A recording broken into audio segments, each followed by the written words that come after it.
L'ARAC a été fondée en 1917 par Henri Barbus. C'est l'ARAC qui a fait ériger l'obélisque en lave de Volvic qui, au cimetière de Riom, depuis 97 ans, continue à symboliser l'inhumanité et l'inutilité des guerres.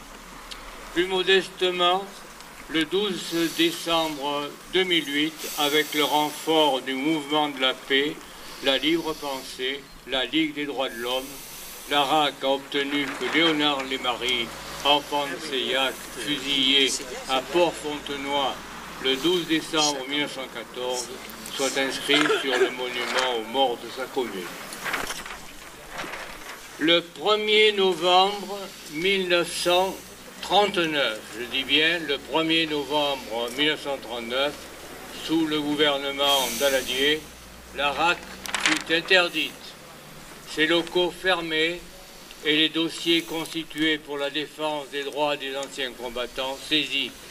La plupart des dirigeants de l'ARAC furent arrêtés et emprisonnés.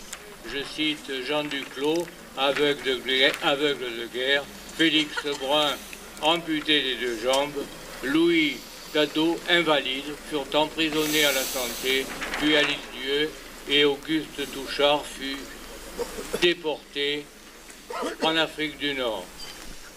Ils furent victimes de l'hystérie anti-soviétique alimentée par le pacte de non-intervention germano-soviétique, alors que quelques mois auparavant, fin 1938, après la capitulation de Munich, Georges Bonnet, ministre des Affaires étrangères, et l'artisan d'un engagement de non-agression avec l'Allemagne, signé en France le 6 décembre 1938 à Paris par von Ribbentrop.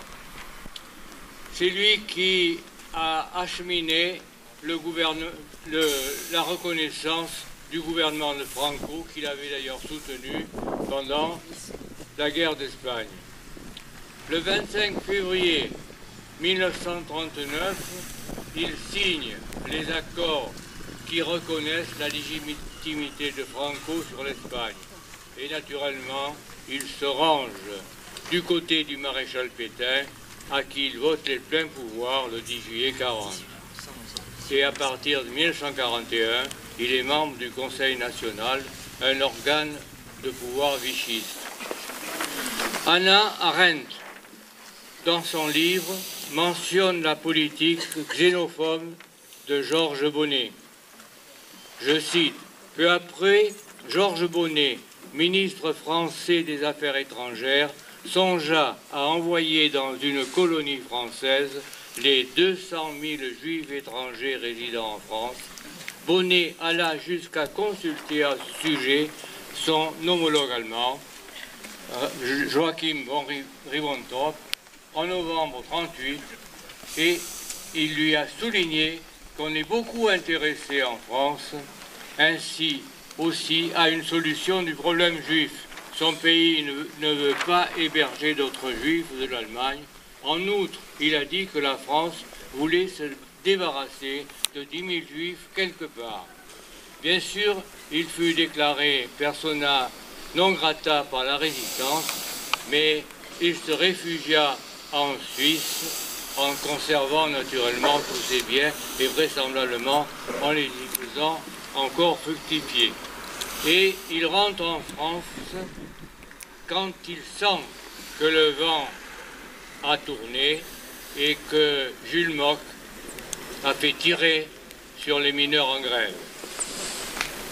Ministre de l'Intérieur, Albert Sarraut, pour sa part, pour qui le communisme est le principal danger, s'applique à faire interner les Allemands résidant en France, bien que la plupart ont fui la politique des nazis.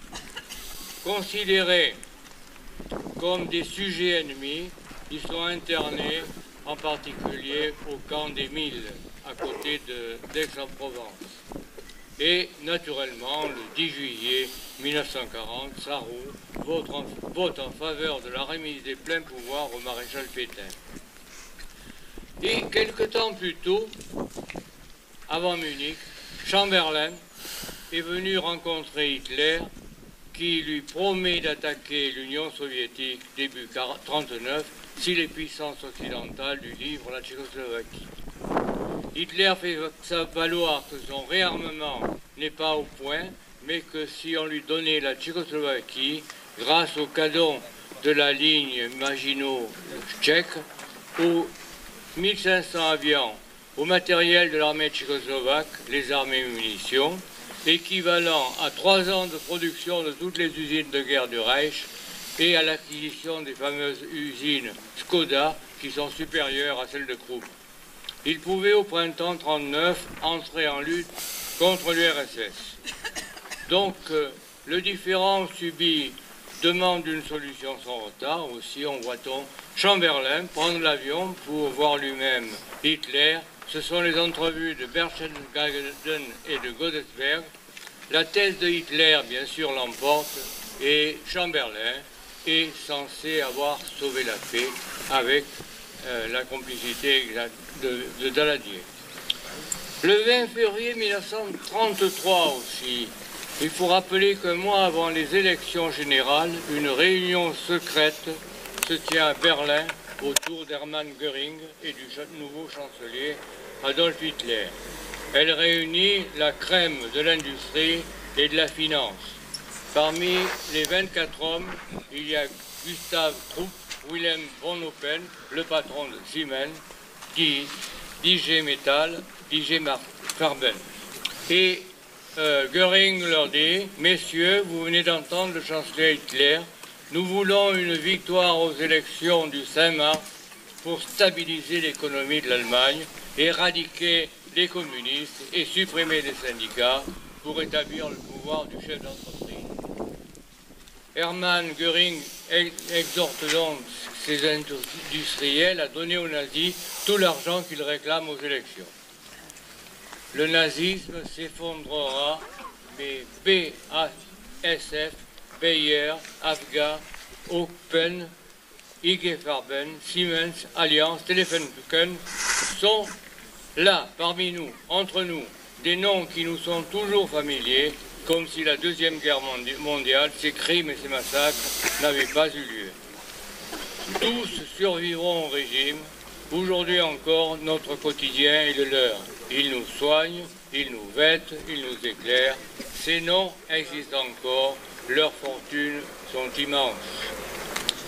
Et je voudrais avoir une pensée pour Evo Morales, qui vient d'être démis de ses fonctions par les multinationales qui vont pouvoir, disons, maintenant exploiter le sous-sol de cette région et toutes ses richesses. Merci.